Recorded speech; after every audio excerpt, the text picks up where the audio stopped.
Semangat pagi teman-teman, kembali lagi dengan saya Imam Syafi'i di Ngobrol Santai Sambil Ngopi. Tapi kopinya lagi-lagi dipesen dong teko. Kali ini saya ditemenin Mas Galuh. Mas Galuh ini unik, namanya Galuh, tinggalnya di Sami Galuh. Apa bapaknya ngenai jeneng memang nama tempatnya itu dikasih buat namamu, Mas? Iya, kayaknya kayak gitu itu apa ya, semacam kenang-kenangan tadi ya.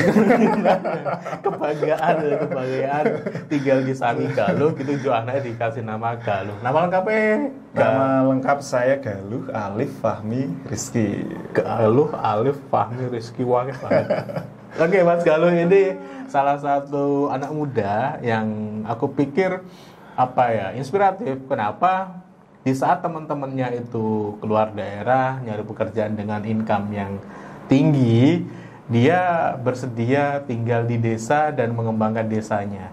Kalau boleh tahu Mas Galuh, ceritain dong tentang aktivitas apa aja dengan aktivitas sehari-hari ya. Sehari-hari memang selain di desa wisata juga ada kegiatan yang di luar desa wisata. Saya juga ikut di kegiatan dinas, di pendampingan UMKM.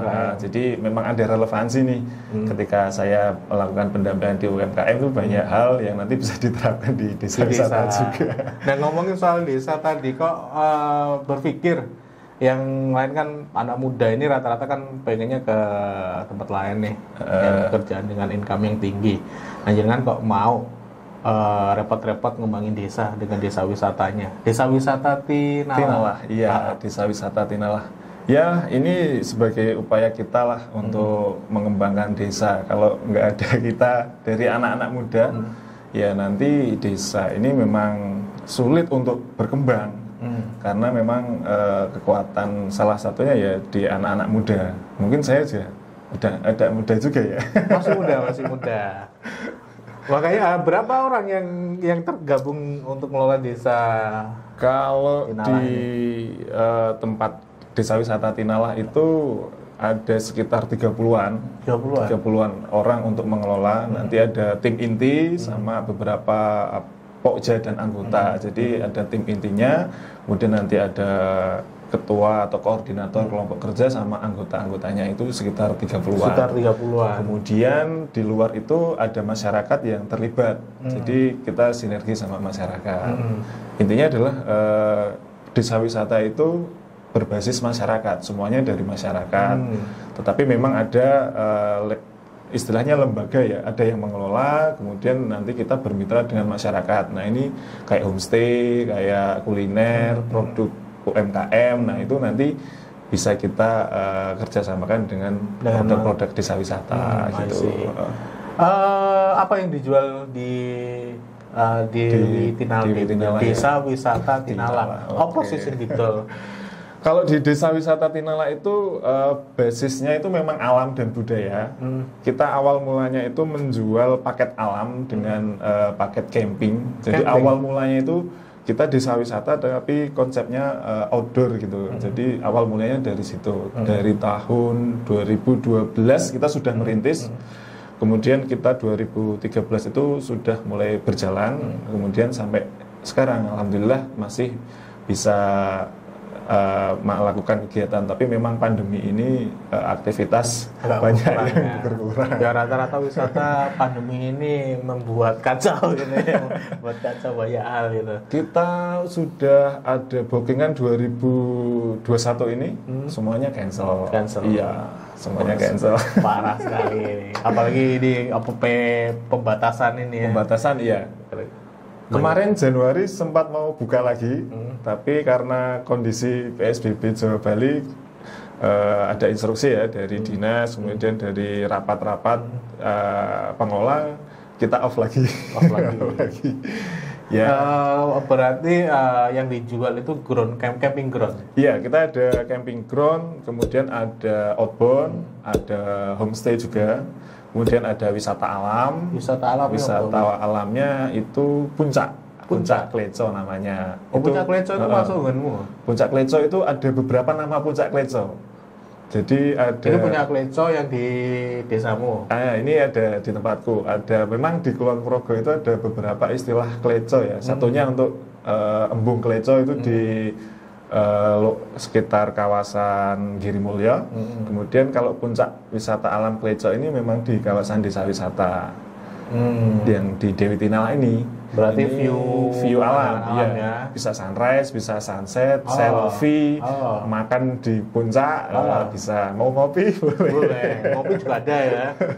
Tapi ya tadi kondisi pandemi ini kawasannya memang belum dibuka lagi. Apa sih yang melatar belakangi kalian ini mau ngembangin wisata sebetulnya?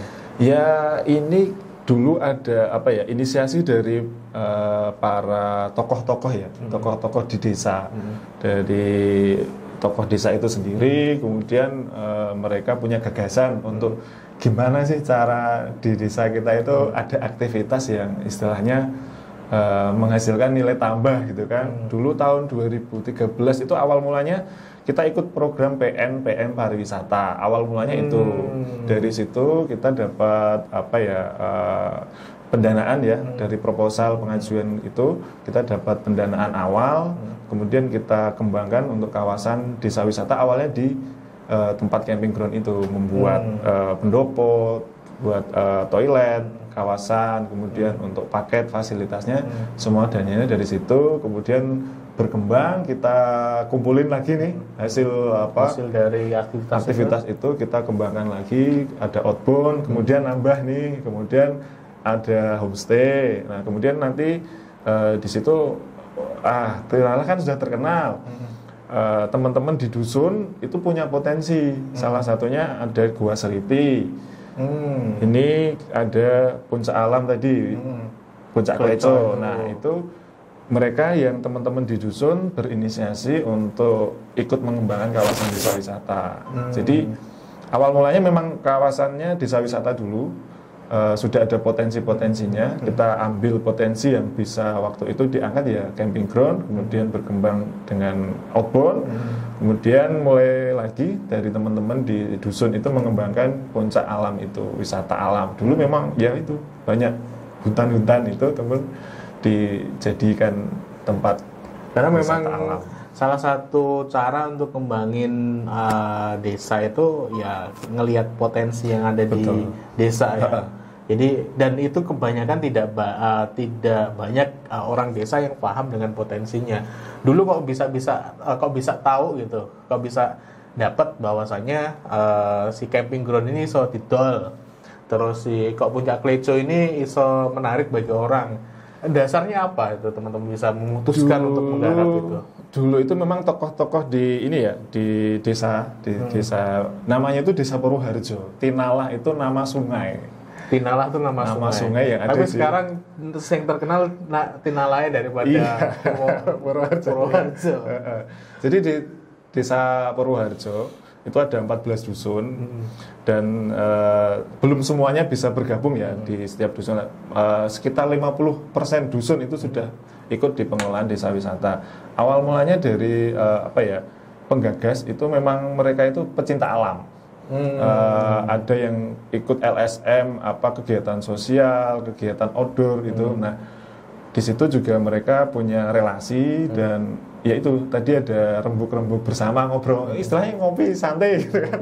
Ngopi santai terus idenya kayak gini kayak rupanya ini bisa didol gitu ya. Kemudian awal mulanya ada program dinas. Ada program dinas. Iya, ada program seperti itu. Kita punya potensi yang ya tadi potensi alam, ada potensi budaya, ada sejarah juga kita masukkan di situ dan alhamdulillah cair gitu kan. Kemudian ini dibuat tadi bertahap sampai sekarang ini. Seberapa mampu hasil dari aktivitas desa wisata itu menghidupi kalian yang ngelola saat ini? Untuk desa wisata ya alhamdulillah bisa UMR kali ya. UMR untuk nambah-nambah beli beras itu bisa. Nambah atau UMR? Ada sampai yang UMR ada. Kemudian itu tergantung dari job masing-masing sama ketugasan masing-masing. Jadi kita belum bisa membayar semuanya pukul rata. Jadi istilahnya kita kalau di desa itu namanya desa wisata belum menjadi job utama. Jadi teman-teman di desa itu ada job masing-masing. Jadi desa wisata ini istilahnya tambahan, tetapi lumayan. Lumayan.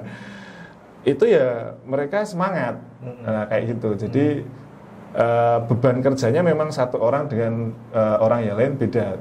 Karena ketika ada kegiatan, mungkin saya tidak bisa ikut nih, karena ada kegiatan di luar. Maka teman-teman yang beban kerjanya tinggi itu bisa sampai UMR. Ada 30 orang tadi. Ada 30 orang. Berarti lumayan dong dengan hadirnya desa wisata, dengan mengelola aset atau potensi yang ada di daerah, itu mampu paling tidak mengasih pendapatan ke teman-teman. Iya.